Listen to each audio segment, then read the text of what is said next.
Hello again, Maverick traders, and welcome out to your weekly currency room. My name is Ankit, and let's go over this week's price action and most importantly, talk about our upcoming week ahead. As always, let's start with our top-down analysis. Take a look at what happened in the markets overall, bringing it down to our currency baskets, and then talk about possible setups. Let's get into it. Disclaimer. This video was created for professional stock and option traders. Maverick Trading is a proprietary trading firm that employs professional traders around the world. Our traders trade firm capital and keep 70 to 80% of profits they generate. All trades and analysis in this video are for professional traders only. If you are interested in becoming a professional trader for Maverick, click the apply button in the video description.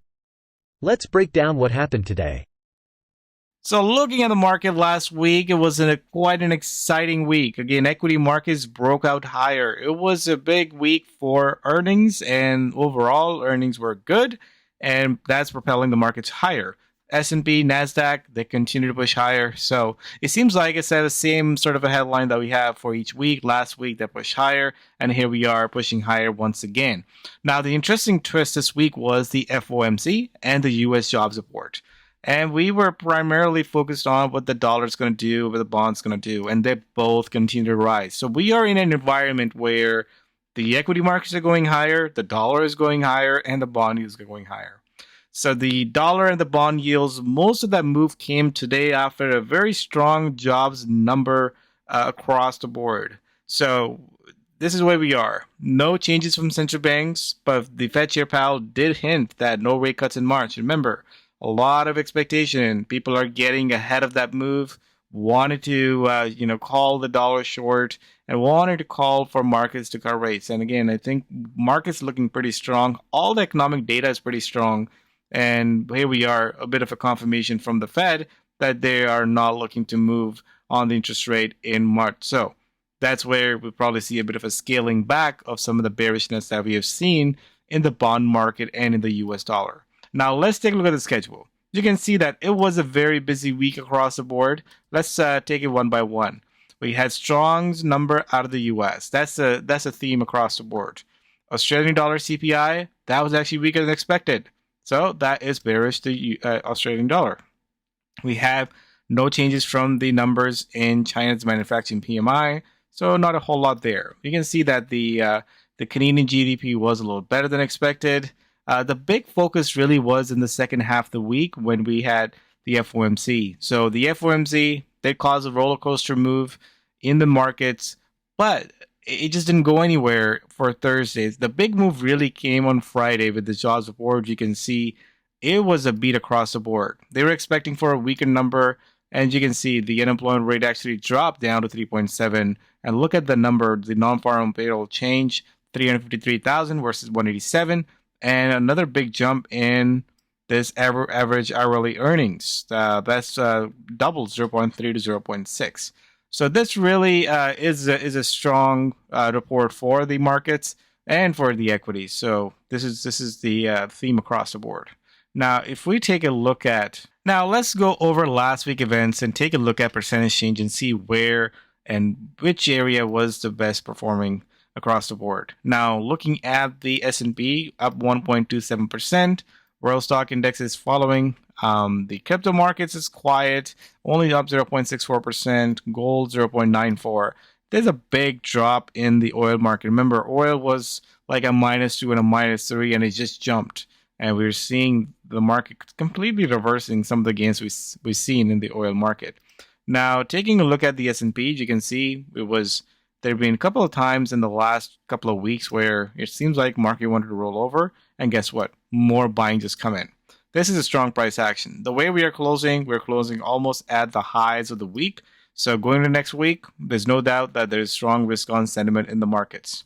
Now, that being said, currencies are doing its own thing because you can see, but despite being a strong week, Australian dollar is weak because these currencies are not following that typical correlation, but they are all following their own relative strength of weakness. You can see the dollar did the best, 0.47%. The yen also was up 0.34%. But again, when we take a look at intraday or intra-week numbers, they were all over the place. One day dollar was pretty strong, one day dollar was pretty weak.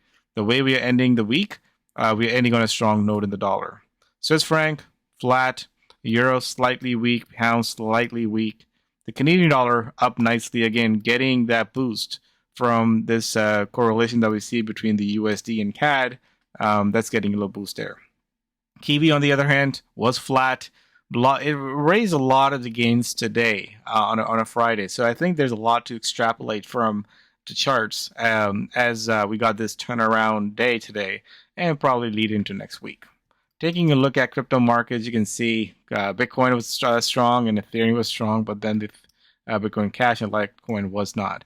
Overall, if you take a look at the crypto space, they're just not going anywhere. So let's not spend too much time in places that's not going anywhere and take a look at where things are moving. So let's just jump into our market analysis and take a look at the market score. And market score remains at +3. So markets remains at +3, no doubt. The way we close, it's important to just to know what we can expect. Now, I want you to focus on the US dollar chart and the bond market chart. You can see the US dollar chart, the bond market, again, we got a nice little big candle today. Even though we had a FOMC, even though they hint no change, no rate cuts, you can see it didn't really propel the yields higher. But daylight today was a big move. So what we are looking for next week is that could the bond yields can get back above this 4.15 to 4.2 area. Based on this candlestick close today, is pretty strong. We need another push higher. But at this point, we can say that, well, maybe markets are more going to rebalance itself as more in the middle range, 4.2 to 4.3. So maybe an expectation for a little bit of rally next week. Now, looking at the crypto market, like I said, not going anywhere. You can find some bright spots in between, but the big movements happen when the whole sector, when the whole currency is moving across the board, and that's not the case. Now, looking at the schedule next week, we had a busy schedule this week. We still have a few important events next week, especially the Australian RBA rate statement. Again, we are in a period where we are not expecting any changes, but remember, the statement is where it carries the weight. Now, if you look at the numbers, the Australian CPI was actually weaker than expected. So I would expect the RBA to be a little more dovish than being hawkish. So I'm going to go in next week with the Aussie week outlook. You can see that that's the only one that we have. Outside of that, again, we're going to have Chair Powell speak. We're going to have some ISM numbers. But at this point, I would rather just go for a bullish sentiment in the US data. Everything is coming up bullish. So let's just stay with that momentum. Now, the Aussie, the Kiwi employment report, that's due on Tuesday as well. So we'll watch that along with the Aussie on Monday and Tuesday. And then on Friday, we have the Canadian employment report. So I think after those central banks, the jobs report definitely carries a weight here. So we want to be active around next week, both in the Aussie, Kiwi, and even the CAD. And outside of that, I think the dollar will be the primary focus after this week's big move. So let's just jump into our currency analysis, take a look at the charts, and then talk about the best setups ahead. Let's start with the crypto. I'm just going to quickly go through because there's not a whole lot to discuss. You can see that the trend score is getting 0, and in the Bitcoin, and just markets are not going anywhere. And Bitcoin Cash, same thing, sideways chart. Ethereum, sideways chart. And we have the Litecoin. So they're all in this -2. Bitcoin is the only one with a 0 trend score, but everything is in a -2. So not interested in buying any of the cryptos here. Now let's take a look at the currency market. So dollar is the one that I want to talk about because take a look at the pattern here. We move sideways and we break out, and we move sideways. And today's candle really broke us out of this range here. So at this point, I think it's easy, it'd be clear to say that we did break out. So this is where next week is important, and I'll be looking for some follow-through moves across the board. I think dollar has some more room to run, especially if the bond yields rises with it. Now, the Japanese yen, on the other hand, looks weak, -2 on a trend score. And even though it had a big day over here, overall, we have found that the yen has been a better short on these rallies than being buying here. Because again, Bank of Japan is not changing. It takes benefit when the dollar is weak, but then it goes back into its own trend score. So he weak the yen. The Swiss franc was an interesting one, and it has been an interesting one. We were sitting at a 0, and we just came at a +2. We ran into this strong resistance level, and we just pulled back a little bit. Overall, I can say the Swiss franc is more stronger than weaker. On the momentum side today, we had a little bit pullback, but something to consider next week. Now, if we take a look at euro, on the other hand, euro is a 0 as well. So the European currencies have been doing okay. I mean, pound has been the best one, but you notice that they're not the weakest one.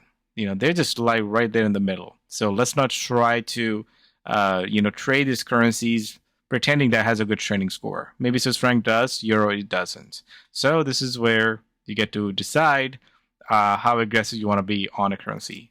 The British pound has been making a little high base here, but it clearly has not broken out yet. But again, still looks more bullish than bearish to me. Now, let's talk about growth currencies. Let's talk about currencies that are actually trending. The Canadian dollar is at a +2. You can see that Canadian dollar has been sideways for the most part.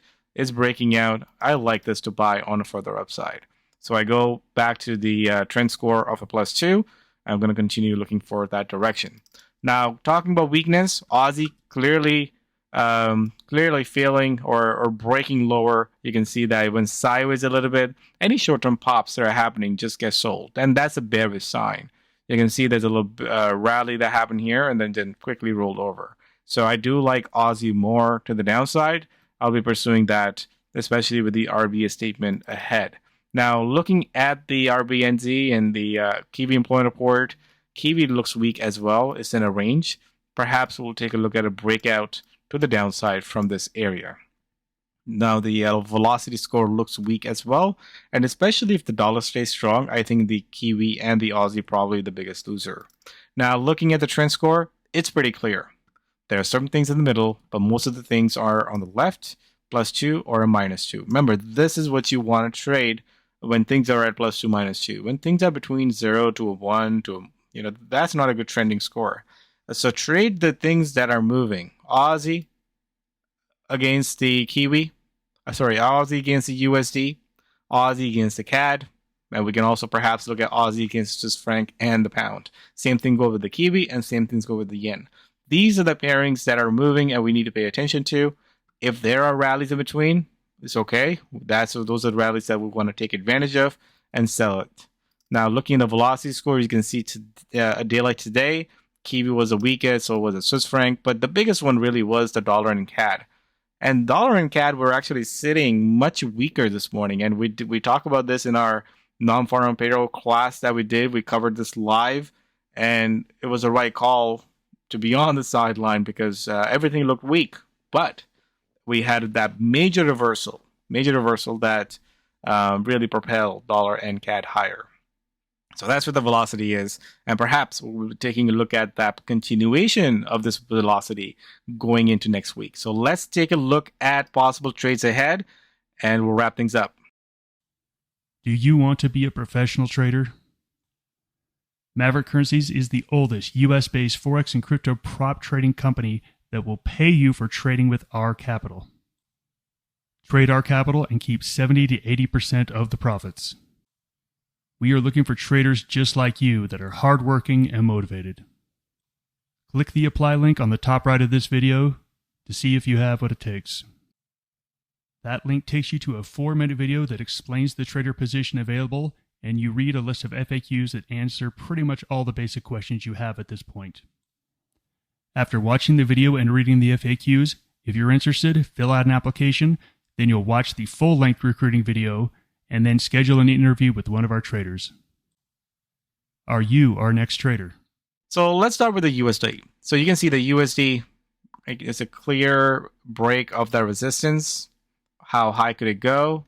If you just zoom out here, we are above the 20, we are above the 50. This is a strong resistance level because you can see this was where we kind of stalled back in November. But as we go higher, we can easily get towards this area. This is the prior support, which is now the resistance. So on the USD basket, we're looking at about another 1.5%. So this is where we'll be aiming for next week.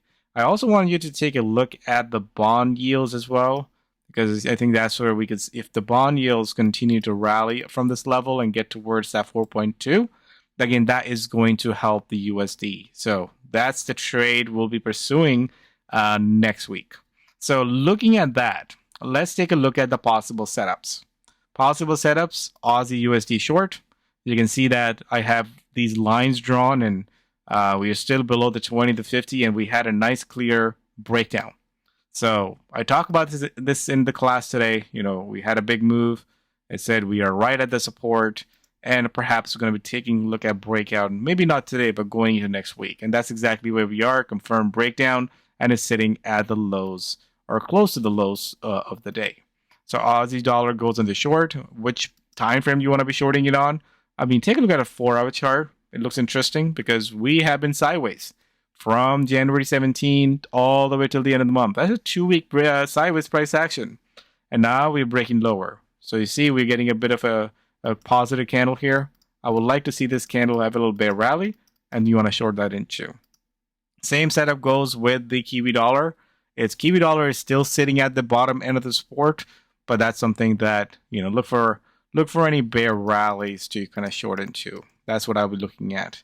We don't want to be doing this same thing with the euro dollar and pound dollar, because that's not really, euro is not really the weakest and pound's not really the weakest. So those are the areas that I really like, along with the dollar yen. So again, realize that we still have places that we can get a further breakout next week. Dollar yen is one of them. The resistance is at about 48.60. This morning you can see we were sitting at 46.80, so it's a nice move to the upside. But once it breaks higher and look at the daily chart, we can easily get towards, you know, the 150 or 151 where it was before. So those are the areas that kind of looks the best. Yen looks the weak. We can also take a look at trades like Aussie CAD. You can see on a 4-hour chart, moving nicely lower. If it breaks a support, we want to follow that. Same thing with the Kiwi CAD. So that's really where the trends are moving. So you can really spread the risk if you're looking for more than one currency. I mean, same thing. Take a look at Euro Aussie on a 4-hour chart, on a daily chart. It looks like it was a pullback, and it's just buying into that range. So prior resistance is right over there. Same thing goes with the Euro Kiwi. And we can also do the exact same thing with Pound Kiwi and Pound Aussie. So yeah, those are the currencies moving. So let's just stay laser focused on what's moving and not spend too much time on currencies that are not moving. Remember, our goal is to trade the market in front of us, not the markets that you want to trade. Now, in conclusion, risk on sentiment in the equities, but pay attention to relative strength and weakness in the currency market. What's strong? CAD, USD, Euro, Pound. What's weak? Aussie, Kiwi, and Yen. Maybe I can also add in the strong one as Swiss franc as well. Those are the things that are moving. But if the dollar is breaking out, let's see if we can continue getting that follow through on the dollar and on the CAD. Those two currencies I'll be starting with next week and pairing them against the Aussie, Kiwi, and the Yen. That's a trade for now. We'll keep everyone posted during the week. Happy trading, happy weekend ahead, and we'll see you all next week. Cheers.